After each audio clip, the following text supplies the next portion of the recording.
On July 28th, Square Enix released a new version of the original Final Fantasy for iOS, Android, and Steam. Part of the Pixel Remaster series, this is a 2D remaster of the legendary Japanese RPG that spawned one of the biggest franchises in gaming. Given that Final Fantasy has already had several remakes over the years, you might be wondering how this one compares to the others. Is it the best version of the game, and is it worth the price? This video will hopefully answer those questions. Final Fantasy is the definition of a classic Japanese RPG. You control a party of 4 characters that explore a large world consisting of multiple continents filled with forests, mountains, and swamps, as well as friendly towns and deadly dungeons. Something unique to the series is the party creation system. You begin the game by creating a party of 4 characters and assigning each of them one of 6 jobs, including series staples like the Black Mage. Your choices on this screen are permanent, and the combination you choose will greatly alter your experience with the game. Traveling overland or through the game's many dungeons will trigger random encounters with monsters that reward you with experience points and gold when defeated. Between your adventures, towns provide a place to recover your health, buy equipment, and get information about the next step on your journey. As you progress through the game, you'll unlock more advanced modes of transportation, such as a sailing ship and one of Final Fantasy's iconic airships, that give you access to new areas of the world. Final Fantasy is mostly a test of endurance.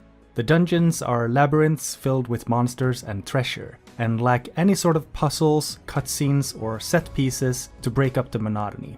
And unfortunately, this version of the game does not include the bonus dungeons first introduced in Dawn of Souls for the Game Boy Advance. This game is marketed as the ultimate 2D pixel remaster, and they're not wrong. Characters, monsters, and environments are faithfully redrawn from the original game, but uplifted with additional color and character. Just look at how the ocean glitters like a field of diamonds under the sun. It's mesmerizing and really captures the spirit of adventure of the original game. The Pixel Remaster also comes with a newly rearranged soundtrack, which perfectly captures the beauty of the original compositions. The music stays fresh throughout the experience and really adds a whole other layer of enjoyment to this epic adventure. A nice little touch is that the area music picks up where it left off after a battle ends.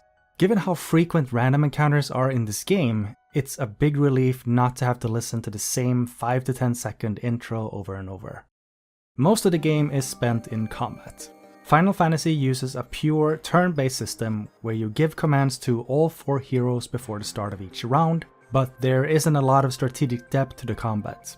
Characters can attack, cast spells, and use items, but with a few exceptions, battles really only come down to a choice between fight or flight. Some of the game's bosses demand a little extra attention, but 9 times out of 10, you're better off activating the game's new auto battle feature. Auto battle can be toggled on and off with the press of a button, and while it's active, the characters will repeat their last order over and over. Auto battle also speeds up combat by quite a bit, cutting down on the amount of time spent in random encounters. And given how repetitive combat in Final Fantasy can be, auto battle is kind of a lifesaver. Compared to the NES original, the Pixel Remaster is a lot easier. Game balance has been tweaked, and combat has auto-targeting, which is a fancy way of saying that your characters won't be swinging at empty air if the monster they targeted dies before they make their attack. Believe it or not, that used to be a thing. Shop prices are slashed in half, you can save the game anywhere on the world map without the need for special items, and the game's quick save feature means you'll never have to worry about getting knocked out in the middle of a dungeon. You can hold down a button to dash in towns and dungeons, and the Pixel Remaster adds diagonal movement, which honestly ends up feeling like a bigger deal than it should. There's a minimap to help you keep track of where you are, and a full-scale scrollable map is available at the press of a button, making navigation a bit less of a hassle. The menu is also a joy to navigate, with tasks like healing your party or equipping new gear completed in seconds. The game also includes a bunch of items that weren't originally there.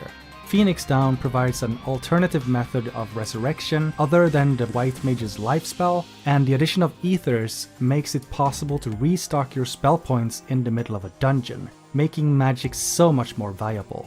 The Pixel Remaster abandons the MP system used in earlier remakes and instead retains the original system of spell points based on Dungeons and Dragons. This version also retains the original game's marching order system, which essentially lets you arrange your characters according to how often you want them to get beaten up by monsters. Final Fantasy tells the story of the 4 Warriors of Light, heroes of prophecy who must travel the world and challenge the 4 fiends to restore light to the world's elemental crystals and prevent calamity. The Final Fantasy series is famous for its complex stories and memorable characters, but the original game has none of that. The Warriors of Light are nameless heroes who never speak a single line of dialogue. There is also no foreshadowing, no setbacks, and the game's only plot twist comes right at the end and makes absolutely no sense. On a plus note, the game's translation uses the original Japanese names for monsters, items, and spells, with only a handful of the worst trademark infringements staying censored. Oh, and the game also has support for an impressive number of languages, if English isn't your thing. With all that said, is the Pixel Remaster worth your money? Before I get into that, I'd be super grateful if you could hit the like button and leave a quick comment, as it really helps the video reach more people. And if you want to support me, consider subscribing. At the end of the day, for all its improvements, Final Fantasy Pixel Remaster is the same classic game with a new coat of paint. It's a short and sweet adventure in a vast fantasy world. It's beautiful to look at, has a great soundtrack, and is packed full of friendly little features that make for a much smoother and more enjoyable experience than the original version. Currently, Final Fantasy Pixel Remaster is priced at $12. Is it worth it? Given how many great games there are out there for $10 or less these days, maybe not. If you've already played the Game Boy Advance or PlayStation Portable version of this game, you probably don't need to bother with this. But if you're looking for an enjoyable, accessible way to experience the original Final Fantasy, the Pixel Remaster should be your weapon of choice. If you want to learn more about what the original version of Final Fantasy was like, check out my retrospective video essay. Fair warning, that video is 50 minutes long and contains a lot of spoilers.